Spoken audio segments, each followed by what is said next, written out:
For those of you who will be listening to this, this is the lovely Julie Clark, author of The Last Flight, about, for those who may not have read it or heard of it yet, two women escaping their own individual circumstances. They meet at an airport, they're strangers to each other, they switch flights and identities, a plane goes down, and one woman stuck with the other woman's identity and unraveling the hot mess that was her life.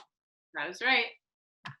All right, for my first question, I wanted to discuss how you veered away from the crazy, unreliable narrator, which I feel like is a really bold move, and I loved it.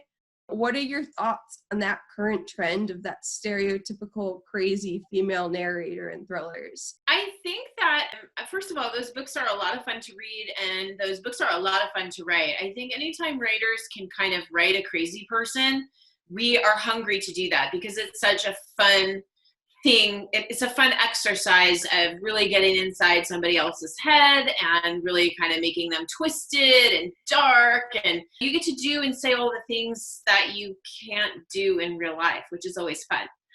But for me, that wasn't really the story that I wanted to tell. I wanted to tell the story of two strong, smart women who were victims of what we all see happening in the world right now, which is that they're not taken seriously. Women's credibility in the world is sometimes called into question a lot. And people are constantly speaking over women or restating their ideas and calling them their own, or not believing them when they say that something bad has happened to them, or questioning their own choices as a way to explain bad things that happen to them.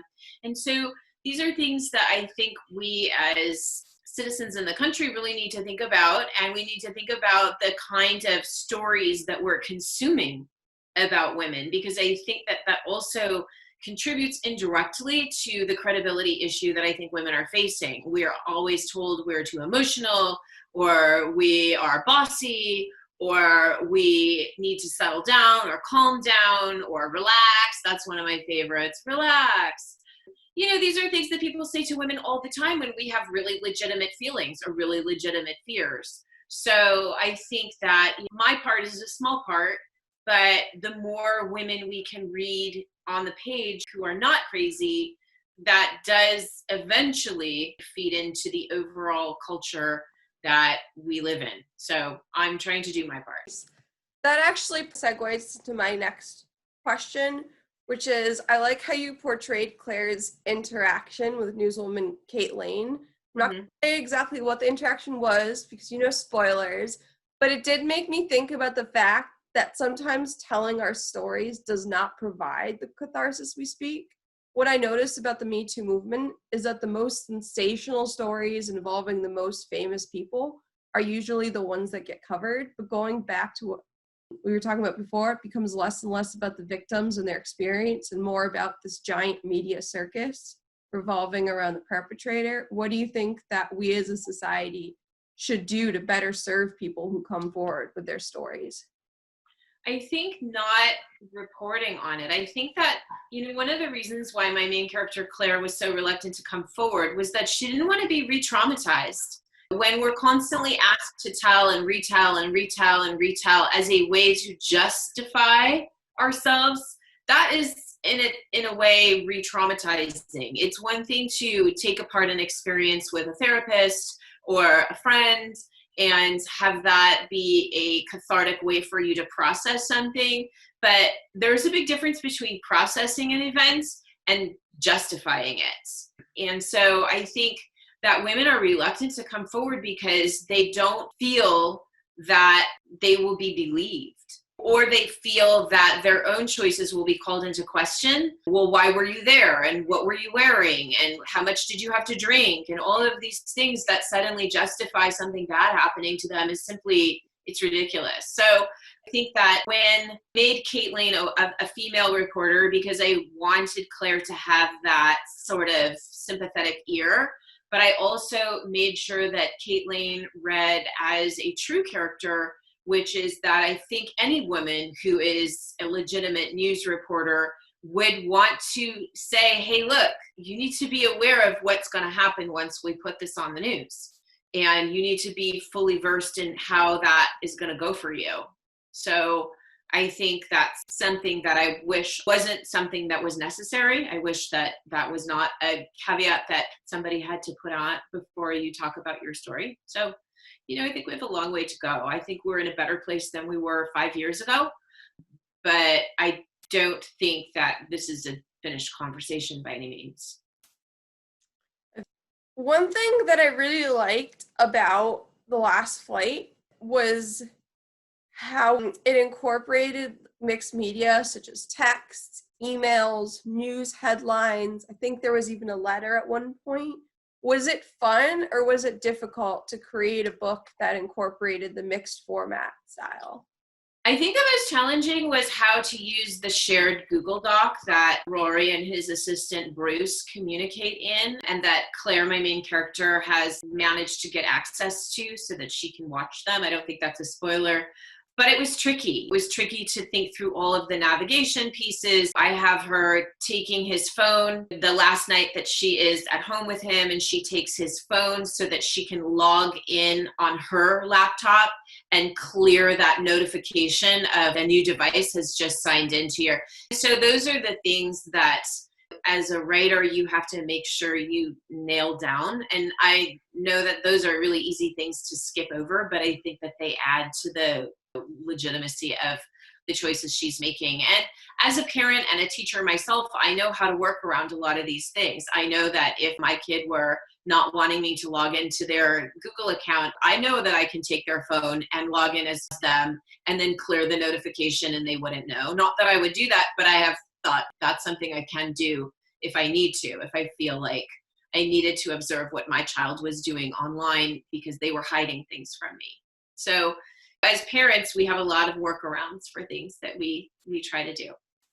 I actually made the Google Doc a whole separate question. Okay. So I loved how you had Claire's husband and his assistant use the Google Doc to conspire with each other. Before reading this, I honestly never thought of how that could be used in a nefarious way. And I was talking with my coworker about it, and she said that it's becoming a trend with kids now. Is that what made you think of? Yeah, that's how I got the idea from my students who they all have their own Chromebooks and they're all working in Google Docs and Google Classroom, and we do a lot of that, and I can dip in and out of their assignments. But if they share a Google Doc with a friend, like I remember there was one day everybody was working on their writing, everybody's typing on their computers or whatever, and two kids that sit totally across the room from each other are giggling back and forth. That one laughed, and then that one laughed, and then that one laughed. And these are friends that I don't put together for a reason.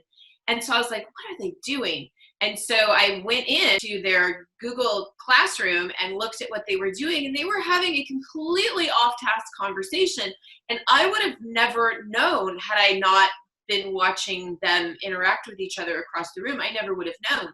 But it was a great way for me to figure out how Rory and Bruce could communicate in a way that they thought was completely secure because they were erasing it at the end of every day. So there was no record of it. Speaking of Rory and Bruce, I love how they're completely villains. So I read a lot. And huge common theme is kind of, oh, he's not a bad guy, he just did this thing. And I love how you make the abuser not take any of the space and don't glorify them. They are what they are. Was that intentional? I had a lot of people read the book.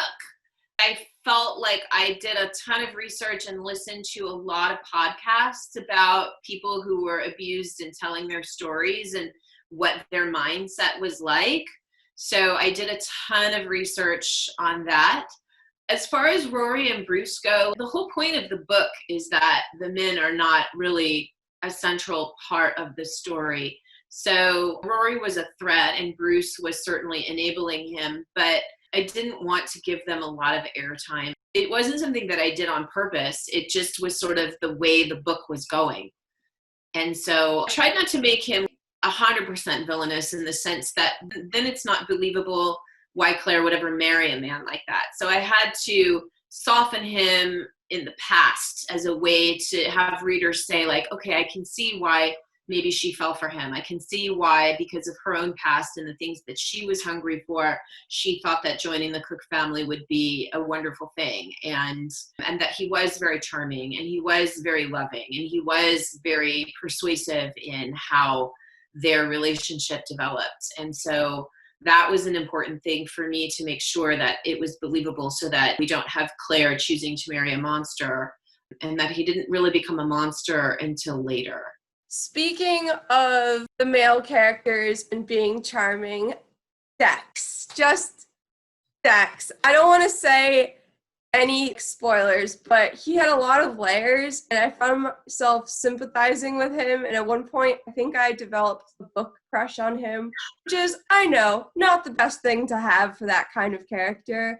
Was that intentional? Did you want the reader to feel things for Dex and see him as more than just a drug dealer and handler type person? I did. I wanted Eva's entire storyline to really be not like The Sopranos in the sense of the gore, but definitely in the sense that you really like these bad guys. You're really rooting for these bad guys. And you can't really believe that you like the bad guys as much as you like the bad guys, but you do.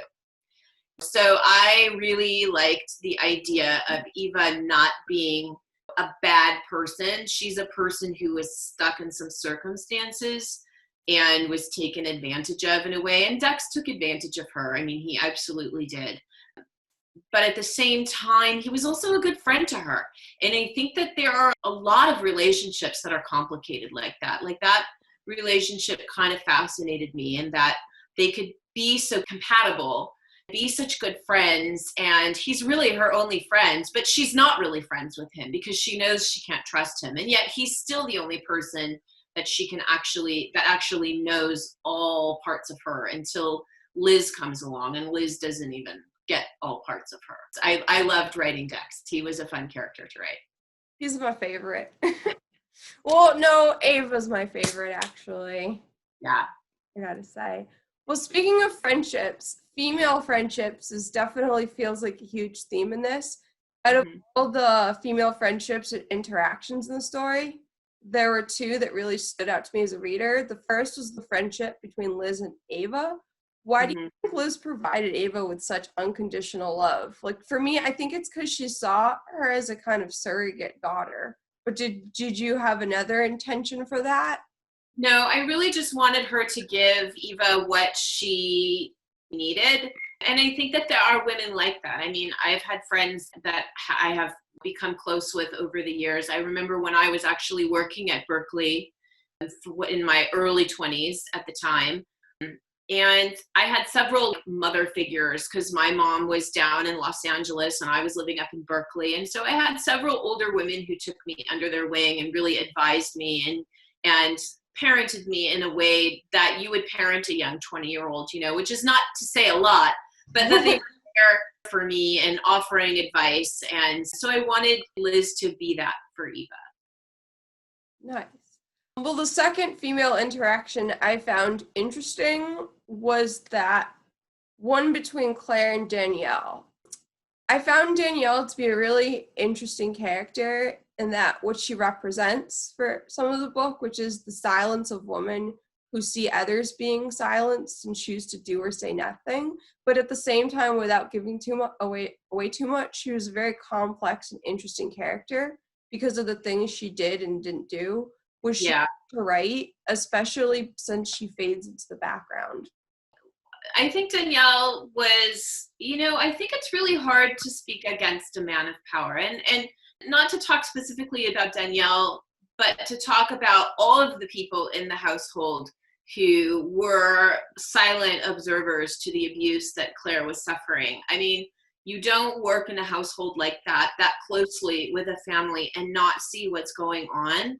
And so it really was more of a power differential that I wanted to show, where all of these people, the cook, the driver, everybody who saw kind of what Rory was doing to Claire and stayed silent. And what does that say about our society? I mean, one of the things that Rory does for his employees is he pays for all of their children or grandchildren to go to college.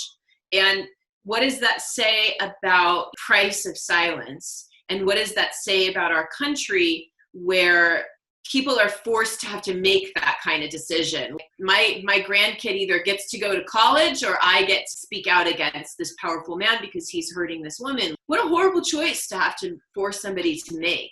And it's sort of like that's the way our world in the United States is right now, where people really have to make some of these tough decisions. Danielle, but all of the people who work for the Cook family have to make that decision based on their livelihood. I speak out, I lose my job. My kids don't get college paid for anymore. Like, there's a reason why Rory was paying for people's college, and it was a way to buy their silence. So it's hard to kind of blame them too much, because at the same time, people got to do what people got to do. Doing the right thing is not easy.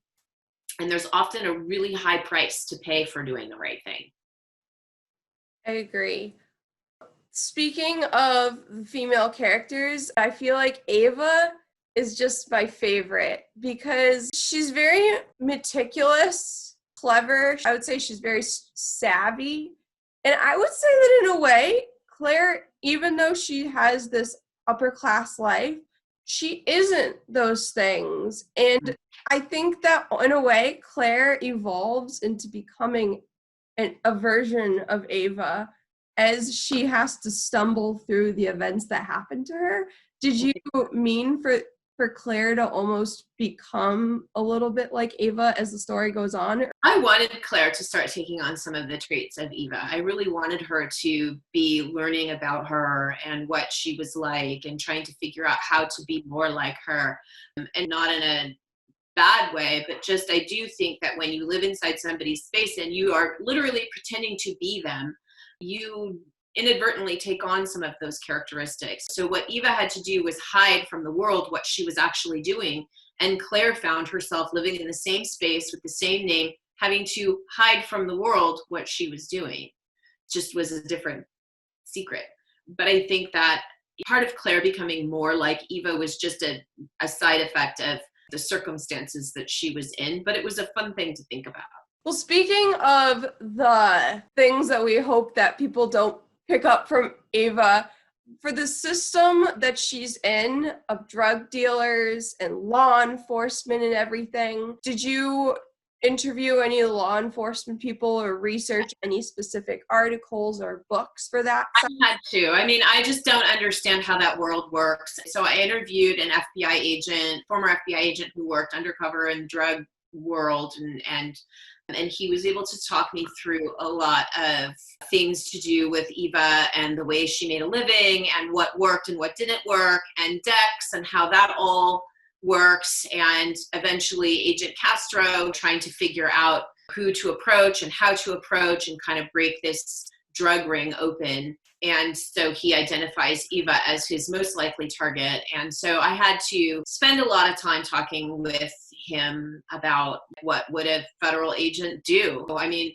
Agent Castro is a DEA agent versus an FBI agent, but a lot of the methodology and a lot of the things are the same. So one of the things that I asked him was about the witness protection program. And obviously, if Eva is going to be working with him, it would make sense for her to ask for that as compensation for basically taking down this drug ring. But the FBI agent told me that very, very expensive to do.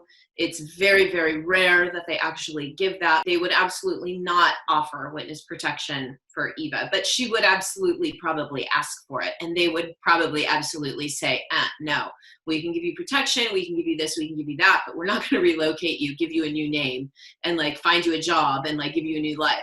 No, we're not going to do that. So I think that those kinds of conversations were really helpful to me to kind of figure out how drug investigations work. He was able to talk me through having people follow Eva and Dex and Fish and all of these people in Eva's world is not feasible long term. They can do it for short periods of time, but you're paying many agents overtime to do these things. It just doesn't work long term. You just can't do it. So that was really helpful for me in kind of setting up that investigation, that sort of underway that Claire steps into pretty much. What I really love about the book overall is that it's ultimately hopeful. Yes, there's systems of abuse, systems of oppression, even kind of academia a little bit set Eva up to fail, but Yeah. overall they push through regardless of the decisions that they make, and they're full of hope throughout. And I feel like in the dreary garbage fire that is the world right now, we need more of that. Yeah, I mean, I think that that's typical of women.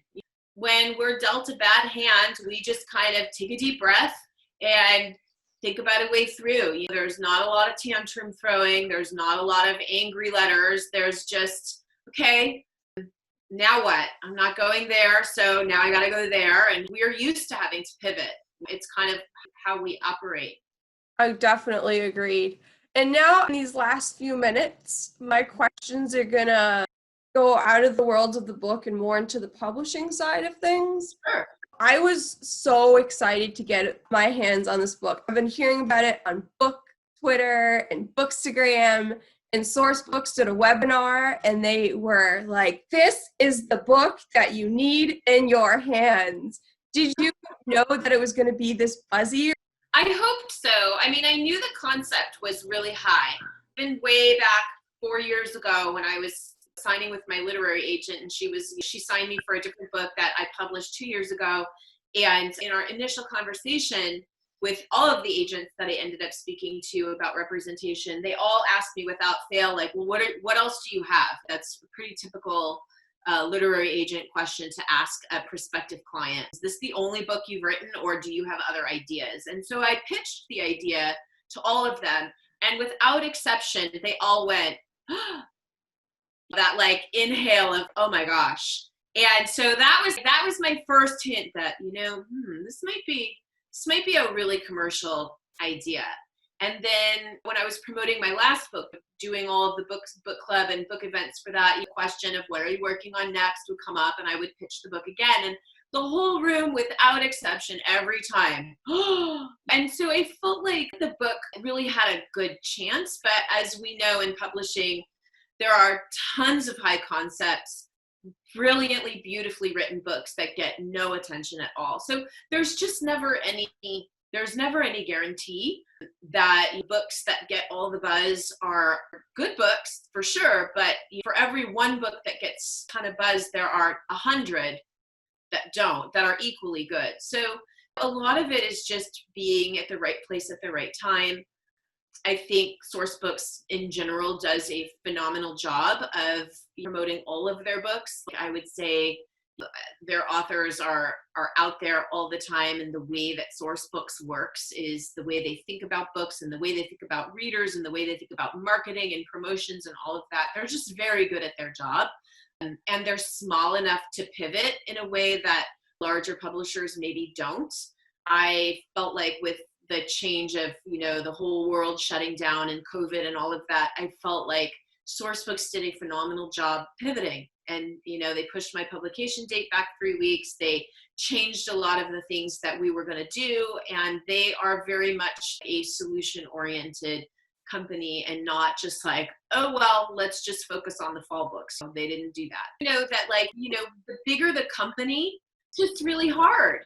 And it's not to say anything bad about them, because I think I had a wonderful experience with Simon & Schuster and I was very happy there. But I do feel like it's sort of like trying to change the Titanic to change direction. You can't always do that. It's not always possible when there are so many big things in motion. And I think that's one of the wonderful things about being at Source Books is that they sort of are like the motorboat, doing circles around the Titanic. So I really like their content. Yeah, I mean, and they have phenomenal authors and phenomenal books. I mean, so that at the end of the day is really what matters the most. So yeah, it's been a great experience. Nice. All right, I think in this last minute, I have 2 final questions. The first is, what writing or publishing advice would you give to aspiring writers listening to this interview? And then finally, what have you been reading lately? The advice that I would give is really just write every day. I know it's like trite and everybody says it, but you know, I have a full-time job. I'm a single mom. I write from 3:45 in the morning to 6 in the morning, Monday through Friday, probably longer on Saturdays and Sundays, but I write on Saturdays and Sundays too. And you really can write an entire book on about 2 hours a day. You really don't need to have like the space, and you don't need to have, you know, the time, and you don't need to go away for like a weekend retreat. You don't need to do any of that. You just need to read widely, and you need to write every day. You don't need to have your life to conform to the task of writing. And what am I reading right now? I just finished reading Gina Lamanna's newest Three Single Wives, which is coming out from Source Books. I'm going to be doing an event with her the beginning of September for her launch. So that's the last book I read. I just finished it, I think, yesterday.